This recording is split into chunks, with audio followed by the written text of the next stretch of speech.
Hi friends, welcome back to our channel. Tiruvannamalai ఒక పుణ్యక్షేత్రం.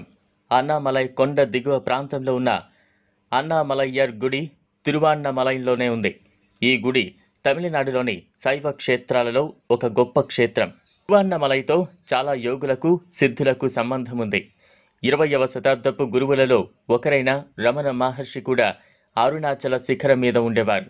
అందుచేత తిరువన్నామలై ఇప్పుడు ప్రసిద్ధి చెందిన ఆధ్యాత్మిక క్షేత్రం. తెలుగువారు అరుణాచలంగా పిలిచే ఈ తిరువన్నామలై పేరు తలిస్తేనే ముక్తిని చేకూరుస్తుందంటారు. ఈ క్షేత్రాన్ని భక్తితో దర్శించి శ్రద్ధతో స్వామిని పూజిస్తే పూజించిన వారు మాత్రమే కాక వారి తర్వాత 21 తరాల వారు కూడా ముక్తిని పొందుతారని పురాణాల్లో చెప్పబడింది. ఈ స్థలాన్ని వశిష్ఠుడు, వ్యాసుడు, అగస్త్యుడు మొదలగు మహర్షులే కాక మరెందరో ప్రసిద్ధులు, యోగులు స్వామిని దర్శించి పూజించారట. పౌర్ణమి రోజులలో, పండుగ రోజులలో లక్షలాది మంది భక్తులు పర్వతాన్ని ప్రదక్షిణ చేసి అరుణాచల భగవానుని అనుగ్రహాన్ని పొందుతారు.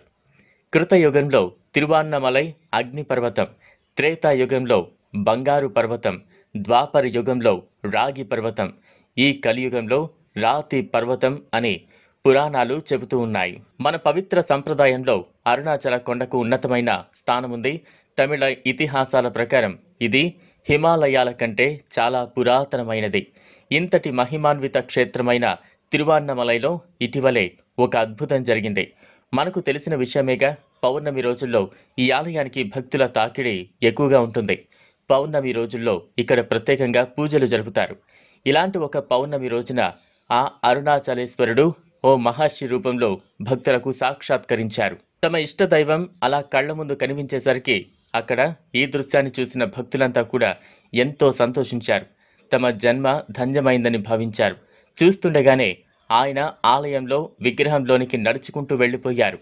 ఇటువంటి అరుదైన అద్భుతాలు అప్పుడప్పుడు అరుణాచల ప్రదేశంలో జరుగుతూ ఉంటాయి.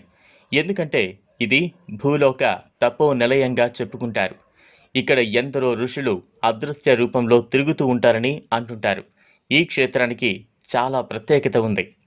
చూశారు కదా, ఇది వాల్టి వీడియో. ఈ వీడియో కనుక మీకు నచ్చినట్లయితే లైక్ చేయండి, షేర్ చేయండి, ఛానల్ను సబ్స్క్రైబ్ చేసుకోండి. Thanks for watching.